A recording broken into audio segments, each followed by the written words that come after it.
Buenas, buenas, bienvenidos a Matemática Financiera número 41. Si vieron el final de Matemática Financiera 40, estábamos en esta expresión. Sí, claro, yo les recomendaría que vean el video anterior. Lógicamente, esta expresión que están viendo era el tiempo en común que deberían tener dos capitalizaciones, una continua y una con tasa proporcional, en forma compuesta, claro. Si vieron el video anterior, saben de lo que estoy hablando. Esto viene de acá atrás. Vamos por atrás, vamos por atrás, vamos por atrás, vamos por atrás. En el pasado habíamos visto que la capitalización continua estaba dada por este C sub infinito. Este infinito significa que yo subdivido el año en m periodos muy, pero muy grandes, tan grandes como uno quiera, significa que m tiende a infinito. O sea, subdivido el año en millonésima de partes, en partes infinitesimales, ¿no? Que significa que cuando tengo la tasa proporcional I sobre M, bueno, si M vale 2, se supone que son semestres, si M vale 3 son cuatrimestres, si M vale 4 son trimestres, si M vale 6 son bimestres, si M vale 12 son meses, si M vale 360 son días. O sea, a medida que el M crece, la tasa proporcional lógicamente se hace más chiquita, porque es I sobre M. Ahora, si yo quiero una tasa proporcional en segundos, y el año son 360 días comerciales, a 360 días lo multiplico por 24 horas, que es lo que dura un día, lo multiplico por 60, lo paso a horas, lo multiplico por 60, lo paso a minutos, lo multiplico por 60, lo paso a segundos. Me corrijo porque había dicho cuando pasé por segundos a 360 años, 360 días, bueno, en el video anterior había dicho 360 por 24 por 60 por 60. Me faltaba multiplicar por un 60 más, así ya lo paso a segundos. Esos 360 días pasados a segundos son, multiplico por 24, lo paso a día, multiplico por 60, lo paso a hora, lo multiplico por 60 lo paso a minuto, lo multiplico por 60 lo paso a segundo. Bueno, paso esos 360 días. Este, paso los 360 días, lo paso a segundos, ¿no? Y al pasarlo a segundo, lógicamente, me va a dar una cifra sideral. La verdad que me va a dar una cifra enorme, ¿no? Y al hacer I sobre M, lógicamente, si esa M es muy grande, como lo pasé recién a segunda, bueno, I sobre M va a ser un número muy chiquito, o sea, la tasa proporcional va a ser ínfima. Entonces, si esa M aumenta terriblemente, o sea, subdivido el año en millonésima de partes, como diciendo M tiende a infinito, la capitalización, esta que está acá, a la derecha, que no es otra cosa que una capitalización compuesta con tasa de interés proporcional I sobre M, si M tiende a infinito, demostramos que 1 más I sobre M elevado a la M cuando M tiende a infinito no es otra cosa que el límite E, como se vio en análisis matemático. Habíamos visto eso, vean el video anterior, porque bueno, repetir todo me parece que es bastante pesado, ¿no es cierto? Es bastante pesado y creo que no tiene mucho sentido estar haciendo todo eso. Sí, el repaso lo tienen que hacer ustedes, lógicamente. Bien. Eh, Bueno, entonces, ¿qué es lo que tenemos que ver aquí? Si m tiende a infinito, si m es muy grande, porque el infinito en el mundo real no existe, podríamos decir, no tiene mucho sentido. Entonces, ¿qué es lo que sucede? Si M es muy grande, subido el periodo, digamos, subido en infinitos periodos el año, eh, y M es muy grande, tan grande como decir 1.000.000, si quieren decirlo, por no decir infinito. Si M tiende a infinito en el tema del, digamos, en la jerga del límite, 1 más I sobre M, 1 más I sobre M, 1 más I sobre M elevado a la M cuando M tiende a infinito, va a quedar E a la I. Nosotros esto lo demostramos. Queda E a la I elevado a la N y me queda obviamente que esa capitalización compuesta con tasa proporcional, cuando M tiende a infinito, queda continuo. Esto lo vimos, repásenlo, es simplemente un repaso ligero, pero bueno, enfatizo eso, ¿no? Entonces la pregunta era que cuánto tendría que esperamos. Tengo dos capitalizaciones, una continua y una compuesta con tasa proporcional. ¿Cuánto tiempo habría que esperar para que esas dos capitalizaciones den o arrojen valores iguales? Podemos pensar que n está medido en años y m son 12 meses, ¿no? Tenemos esta capitalización compuesta con tasa proporcional y sobre m, donde como ejemplo podría tomar una capitalización mensual, o sea, m igual a 12. Me queda una tasa proporcional mensual, claro. Y acá una capitalización continua. Todo a n años, ¿no? Por eso está elevado la n acá también. Entonces la pregunta es, ¿cuántos meses o cuánto tiempo, cuántos años habría que esperar para que la capitalización continua esta que de acá, este monto que genera la capitalización continua, sea exactamente igual a la capitalización compuesta que genera esta tasa proporcional? Entonces la idea es igualar estas dos fórmulas. Igualo estas dos fórmulas y la idea sería despejar la N, despejar el tiempo que deberíamos esperar, meses que deberíamos esperar para que ambas capitalizaciones sean iguales. Bueno, ¿cómo despejamos N? Ya lo vimos. Tenemos que aplicar logaritmo, esto lo vimos en el video pasado. Aplicando logaritmo en ambos miembros, la idea es aplicar propiedades del logaritmo que hemos ya visto. Logaritmo de un producto es igual a la suma de los logaritmos, siempre y cuando los números A y B sean positivos. No existe logaritmo de cero, ni tampoco logaritmo de número negativo en el cuerpo de los reales. Existe logaritmo de número negativo en los complejos, pero acá estamos trabajando en reales porque estamos en la vida real de la matemática financiera. Entonces me queda, voy a aplicar esta propiedad, tanto en el primer miembro y en el segundo miembro. Me queda el logaritmo de un producto y acá también me queda el logaritmo de un producto a la derecha. Bueno, aplico esa propiedad. Lo vimos, me quedó la suma de logaritmos en ambos miembros. Y después, en este segundo término, como en este segundo término del segundo miembro, tengo que aplicar una propiedad que también hemos aplicado en otros videos, que dice el logaritmo de una potencia. El logaritmo de la B, B por logaritmo de A, donde A es positivo. O sea, esta propiedad me garantiza poder bajar el exponente de una potencia. Por eso aplico el logaritmo. Aplico el logaritmo para bajar esta n que está en el exponente en este término y esta n que está en este otro término. Justamente eso me va a ayudar a despejar la n. Okay, sigamos. Acá está. Acá la apliqué. Y acá también. La idea ahora es despejar n. Para despejar n, bueno, agrupo las n de un lado, los otros términos del otro.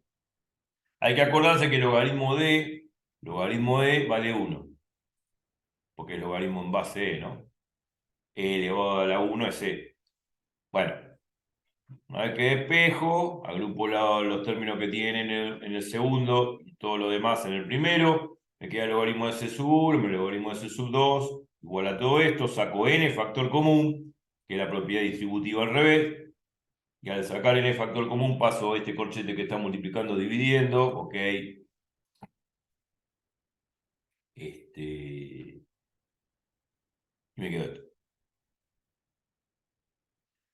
Me quedó esta expresión, que es la última que habíamos visto al final del video anterior. Este es el tiempo que habría que esperar para que los dos regímenes de capitalización, tanto continua y la compuesta por tasa proporcional, sean exactamente iguales.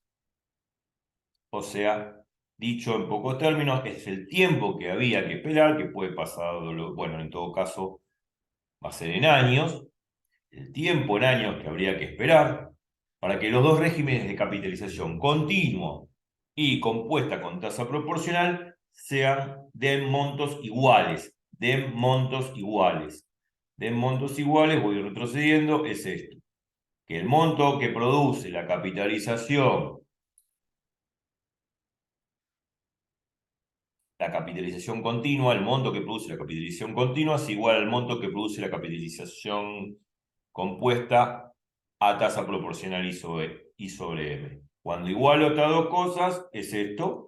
La idea es encontrar el valor de N, la cantidad de años que habría que esperar, para que esta capitalización continua sea igual a capitalización compuesta con tasa proporcional I sobre M. Ya lo hicimos, que es lo que habíamos llegado el video pasado, y este es el tiempo. Bueno, vamos a analizar un poco esta expresión. Se puede comprobar gráfica y analíticamente que el término dentro del corchete, o sea, este término feo que está acá adentro, es siempre negativo. Este término que está acá abajo siempre va a ser negativo. Para cualquier valor de I que yo meta, y cualquier valor de M que te meta también, esta expresión siempre va a ser negativa. Se puede probar matemáticamente y gráficamente. Entonces el término del numerador es positivo o negativo, porque la pregunta es esta. La idea es esta. Yo voy a probar, y ahora lo vamos a ver inclusive gráficamente, que el término de acá abajo, para cualquier valor de I o M, sobre todo para todo I mayor que 0, porque estamos trabajando con números positivos, claro, con tasas positivas, dado un M cualquiera, ¿no? Que en este caso lo podría haber tomado como M igual a 12, porque qué sé yo, el régimen es de capitalización mensual. Para cualquier I mayor que 0, yo puedo demostrar que este término de acá abajo, que está en el denominador, siempre es negativo. Si bueno, si esta expresión que está acá abajo, ahora vamos a verlo gráficamente, de que es realmente siempre negativo para cualquier valor de I. Si esto es negativo, esto de acá abajo siempre es negativo para cualquier valor de I, dado un M, para cualquier valor de I positivo, dado un M. Si todo esto es negativo, y yo sé que el tiempo es siempre una variable positiva en el mundo real, si esto es negativo, ¿cómo debería ser el numerador? ¿Qué signo debería tener el numerador si todo esto de acá abajo es negativo? Sabiendo que el tiempo es una variable positiva. Y negativo también. Claro, exacto, porque negativo dividido negativo es positivo por la regla de los signos. Entonces, si yo demuestro que para un cierto valor de M, ¿no? Según el régimen de capitalización, en el cual se subdivide el año, con una tasa, lógicamente, que siempre es positiva, yo compruebo matemáticamente y se puede ver gráficamente que este término de acá abajo es siempre negativo, esto también tiene que ser negativo por el solo hecho de que el tiempo es positivo, porque negativo dividido negativo, positivo, el tiempo tiene que ser mayor que cero. Bueno, vamos a probar gráficamente que este término de acá abajo es negativo. Es una cuestión matemática eso. Bueno, acá lo dije. Eh, Debe ser negativo para que n, que es el tiempo, quede positivo. Eso ya lo dijimos, ya lo respondimos. Si realmente, volviendo atrás, esto del numerador tiene que ser negativo, logaritmo de c sub 1 menos logaritmo de c sub 2 es menor a 0. Si es menor a 0, paso esto restando sumando, me queda el logaritmo de c sub 1 menor que el logaritmo de c sub 2. Se prueba de que como el logaritmo de x es una función creciente, monótona creciente como se vio en análisis, se puede demostrar que c sub 1 tiene que ser menor que c sub 2. O sea, vimos lo que es la función logaritmo de x, f de x igual a logaritmo de x, es una función creciente, monótona creciente, para todo x real mayor que 0, claro, porque el logaritmo de x, el dominio del logaritmo de x son todos los reales mayores que 0. X tiene que ser mayor estrictamente que 0. 0 no puede ser porque el logaritmo de 0 no existe y el logaritmo de un número negativo en reales no existe. Entonces, si yo tengo la función f de x igual a logaritmo x, x tiene que ser mayor que 0. Es una función creciente, monótona creciente para todo x mayor que 0. Uno puede agarrar el GeoGebra, dibujar, o en cualquier calculadora gráfica, dibujar logaritmo de x, vamos a ver que es una función que crece. que crece para todo x mayor que 0. Que crece significa que si voy de izquierda a derecha voy a ver que la curva sube, sube, sube, sube, sube hasta infinito. Como eso sucede, porque el logaritmo de x es una función monótona creciente, si yo sé que el logaritmo de c sub 1 es menor que el logaritmo de c sub 2, se sobreentiende que c sub 1 tiene que ser menor que c sub 2. Porque si c sub 2 es, digamos, si yo sé que este logaritmo de c sub 2 es mayor que el logaritmo de c sub 1 y sé que la función va creciendo, se supone que c sub 2 tiene que ser mayor que c sub 1. Entonces, conclusión, para que el tiempo este de acá dé un valor realmente aceptable, o sea, positivo, logaritmo de c sub 1 menos logaritmo de c sub 2 tiene que ser menor a 0. Si es menor a 0, logaritmo de c sub 1 es menor que el logaritmo de c sub 2 y por lo tanto c sub 1 tiene que ser menor que c sub 2. O sea, el capital c sub 1 tiene que ser menor que el capital c sub 2. El capital c sub 1, vuelvo a repetir, es el capital de la capitalización continua y C sub 2 es el capital de la capitalización compuesta con esta tasa proporcional I sub m. Eso es lo que debe suceder. Bueno, esta última condición era necesaria y suficiente para que exista n, que es el tiempo. Un tiempo en común para que la capitalización continua sea igual a la capitalización compuesta a tasa proporcional I sobre m. En n años, esos n años tienen que ser positivos. Porque si esto no se llegase a cumplir, nunca jamás voy a encontrar un n positivo y nunca jamás la capitalización continua va a ser igual a la capitalización compuesta a tasa proporcional I sobre m. Acá lo dije, si C sub 1 mayor que C sub 2, entonces nunca podrán ser iguales la capitalización continua a C infinito y la capitalización con tasa proporcional I sub m, que es una capitalización compuesta, ya que el tiempo n me quedaría negativo, y eso es un absurdo porque no puede quedar un tiempo negativo, no puede quedar un tiempo negativo. O sea que condición necesaria y suficiente que el capital C sub 1 de la capitalización C infinito, o sea, de la capitalización continua, sea menor que el capital no invertido con tasa proporcional I sobre M con capitalización compuesta. Tiene que suceder esto porque si no, no me voy a encontrar con un n positivo, un tiempo positivo, y ese n es el tiempo en común donde los dos montos, tanto generados por capitalización continua y por capitalización compuesta con tasa proporcional I sobre M, son iguales. Bueno, acá demostré, se ve bien, el gráfico. A partir de este gráfico vamos a ver por qué esta presión que está en el denominador negativo para todo I mayor que 0. Y lo vamos a ver de esta forma. Yo acá grafiqué la función I igual a I, I latino. Es esta función que está en azul. Y después grafiqué la función esta que está en verde, que tiene que ver con esta expresión fea, m por logaritmo de 1 más I sobre m. Acá estamos observando lo siguiente. Que la función azul, que es esta recta I, que es la recta I igual a I, que es esta recta de acá, siempre está por encima de la curva verde, que no es otra cosa que la función esta de acá, m por logaritmo de 1 más I sobre m. O sea, siempre la recta I igual a I, que es esta recta azul, está por encima de la recta verde, que es la función I igual a m por logaritmo de 1 más I sobre m. Y eso es lo que quiere decir que I igual a I, o sea, la recta azul, supera en valor a los valores que arroja la curva verde.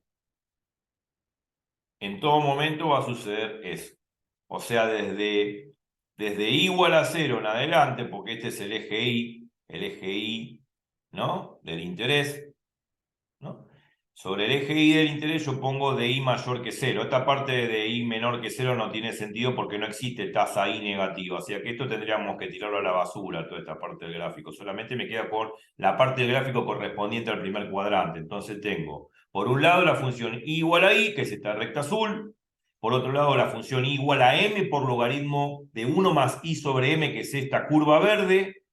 Los valores que arroja la recta azul son superiores a los valores que arroja la curva verde. ¿Por qué? Porque la recta azul está por encima de la curva verde. Si por ejemplo agarro I igual a 1, I igual a 1, I igual a 1 sería esto.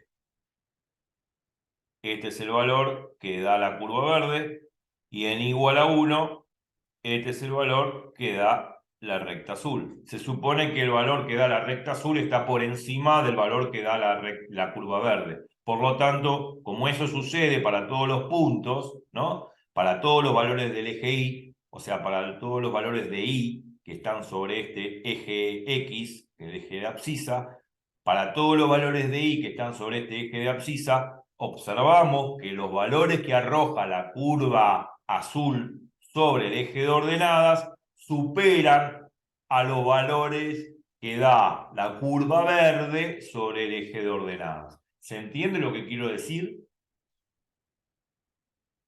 Sí, O sea que lo que quiero decir es que este término que está acá, el I, supera a todos los valores que da esta expresión. Como este valor de I supera a todos los valores que da esta expresión, se supone que esta diferencia va a ser negativa para cualquier I mayor que 0. O sea, tomando cualquier I positivo de acá, este es el eje Y de interés, de tasa de interés, cualquier valor de I positivo hace de que cuando yo lo proyecto, ¿no?, hacia arriba, el valor que me da la curva verde está por debajo al valor que me da la curva azul. Eso significa que este término, este segundo término I, supera siempre y en todo momento para todo I mayor que 0 al valor que arroja esta expresión M por logaritmo de 1 más I sobre M. Y así pruebo gráficamente que este término es menor que I.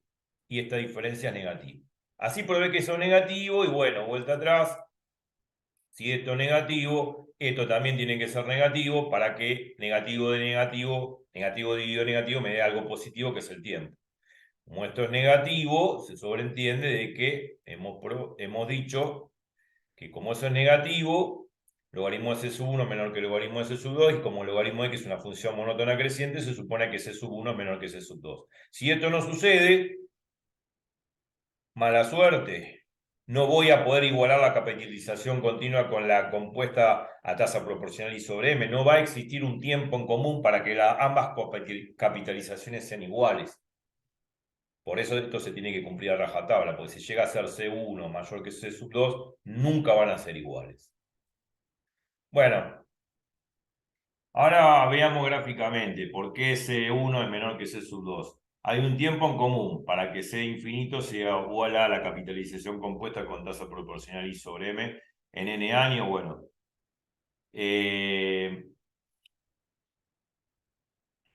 y lo que vamos a ver es lo siguiente.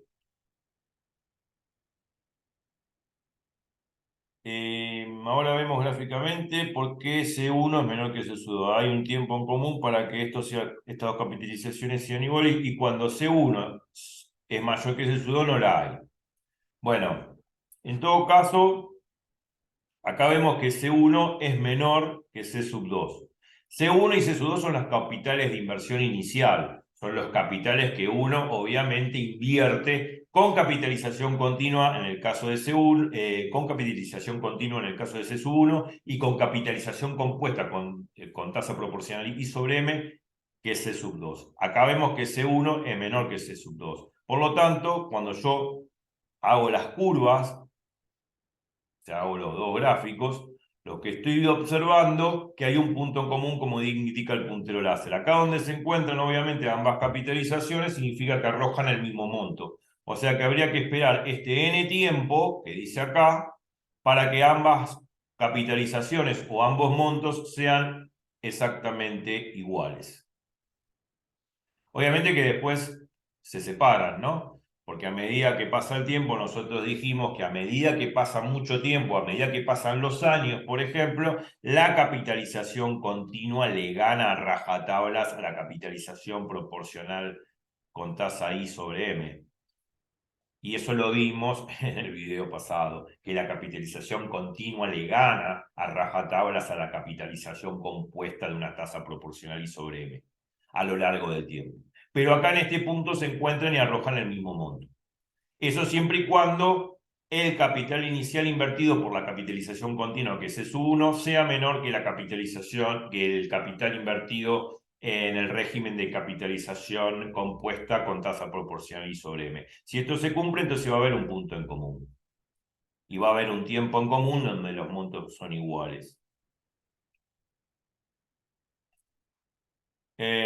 Bueno, acá recordemos que esta es la capitalización continua, esta es la compuesta proporcional con tasa I anual, bueno, ya está. El tema es, ¿qué pasa cuando C1 es mayor que C2? Bueno, nosotros dijimos que esto no puede pasar porque si pasa esto no vamos a encontrar un tiempo en común donde las capitalizaciones arrojen el mismo monto.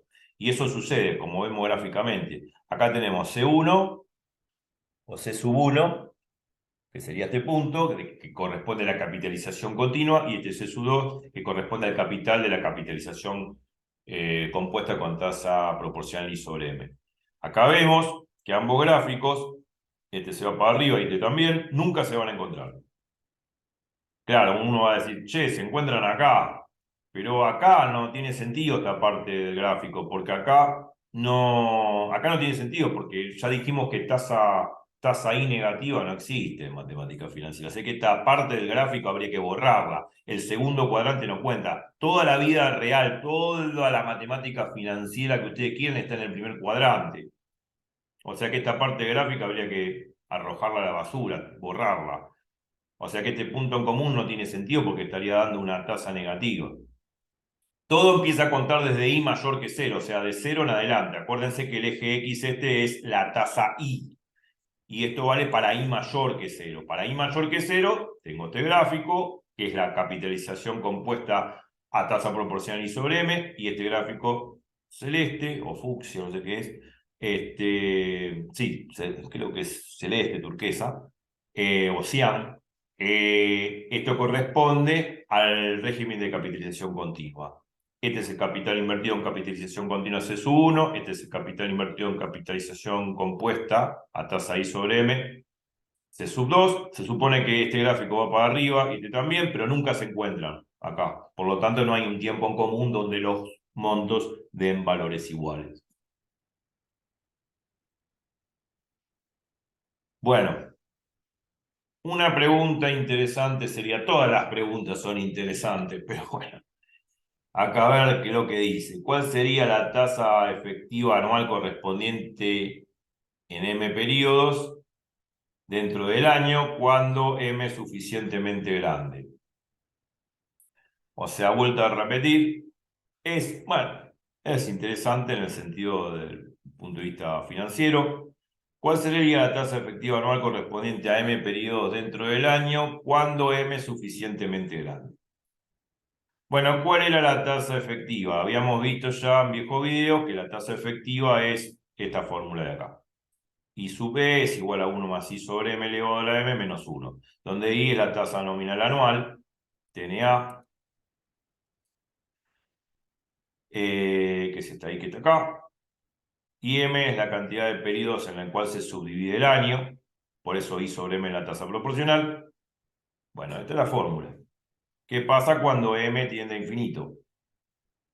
Bueno, demostramos en Matemática Financiera 40, cuando empezamos con el tema de capitalización continua, claro, y lo vimos en análisis matemático también, que cuando M tiende a infinito, cuando M tiende a infinito este límite va a dar E a la I.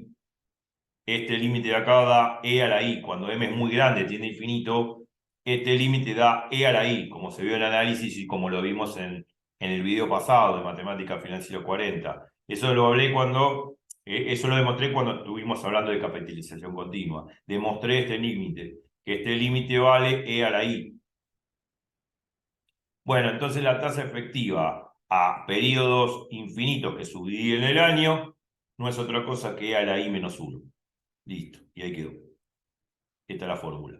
La tasa efectiva para una capitalización continua, o sea, cuando M tiende a infinito, significa que el año se subdivide en infinitas partes, o sea, M es muy grande, M tiende a infinito, la tasa efectiva esa no es otra cosa que E a la I menos 1, donde I es la tasa nominal anual. Bien, perfecto. Bueno, llegamos a los 30 minutos. Listo, en Matemática Financiera 42, ahora en un rato, vamos a seguir viendo, vamos a seguir innovando sobre este tema. Así que bueno, les comentaría, bueno, repasen el anterior, el 40 y el 41, es muy importante. Si bien uno dice, bueno, pero te detenés mucho en cuestiones matemáticas, en demostraciones, en el tema del límite del número E y gráfico, bueno, pero esto es matemática financiera. Si uno habla de finanzas en la vida real, en una mesa de café con amigos, bueno, no se va a poner a hacer fórmulas. Pero si uno quiere ser preciso, medir y ser no solamente cualitativo, sino cuantitativo en esta materia, tiene que ver matemática, tiene que saber matemática, tiene que saber álgebra, tiene que saber análisis matemático y tiene que saber demostrar las cosas, porque no es solamente aplicar una fórmula robóticamente, sino interpretar de dónde viene la fórmula, porque a la hora de interpretar una consigna, si no sé lo que estoy haciendo, no tiene ningún sentido hacer matemática financiera. No pasa por una fórmula, pasa por conceptos y saber las demostraciones de dónde vienen las fórmulas y de ahí en más poder interpretar los enunciados, y abocarme fundamentalmente a la pregunta. Cuando me aboco a la pregunta, con los datos del problema, seguramente alguna propiedad, alguna fórmula me lo va a calcular. Pero si yo no sé realmente de dónde viene esa fórmula o cómo interpretarla o cómo definirla o no sé de qué se trata el tema, no tiene ningún sentido hacer matemática financiera. No es una materia menor de que decir, ah, bueno, llevo una tabla de fórmula y ya está. No. Si uno no la interpreta, no tiene sentido. Como todo lo que tiene que ver con exactas, matemática, física, química, uno tiene que saber realmente la teoría y el concepto de las cosas, si no los problemas no se pueden procesar. Me cambian el enunciado y no lo sé hacer. Así que bueno, nos vemos en Matemática Financiera 42. Bueno, no se muevan de ahí, tómense un cafecito y vuelvan porque ahora sigue lo mejor. Chau, chau.